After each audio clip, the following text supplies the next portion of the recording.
Hello, welcome back to my channel. మన ఛానల్లో అయితే ఈ క్యారెట్ హల్వా, ఈరోజు అయితే క్యారెట్ హల్వా నేను ఎలా చేశాను అనేది మీకు అయితే చెప్తాను. జస్ట్ అంటే ఎప్పుడు చూపిస్తూ ఉంటాను కదా, సో ఈసారి ఏంటంటే చెప్తా అన్నమాట. వీడియో అయితే తీయలేదు.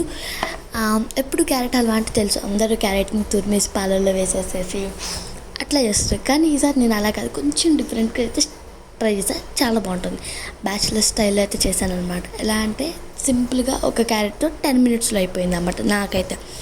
అండ్ ఇక్కడ టైం ఏంటంటే మనం తీసుకున్న క్వాంటిటీని బట్టి అయితే టైం ఉంటుంది.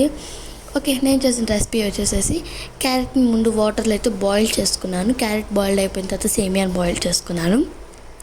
వాటన్నిటిని పక్కన పెట్టేసి ఇప్పుడు మరో బాండీలో ఒక ప్యాన్లో అయితే కొంచెం బటర్ వేసుకొని, బటర్లోకి కొంచెం ఈ క్యారెట్ ఉడికిపోయింది కదా, సో దీన్ని కొంచెం మెత్తిపేసుకొని క్యారెట్ మెత్తిపేసుకుంటే సేమియా కూడా వేసుకొని బటర్లో కొంచెం మిక్స్ అయిన తర్వాత బాగా చిక్కని పాలు పోసేసాను అన్నమాట. చిక్కని పాలు పోసేసి షుగర్ యాడ్ చేసుకున్నాను అన్నమాట. నేను ఒక క్యారెట్తో చేశాను కాబట్టి 2 spoons షుగర్ అయితే నాకు సరిపోయింది.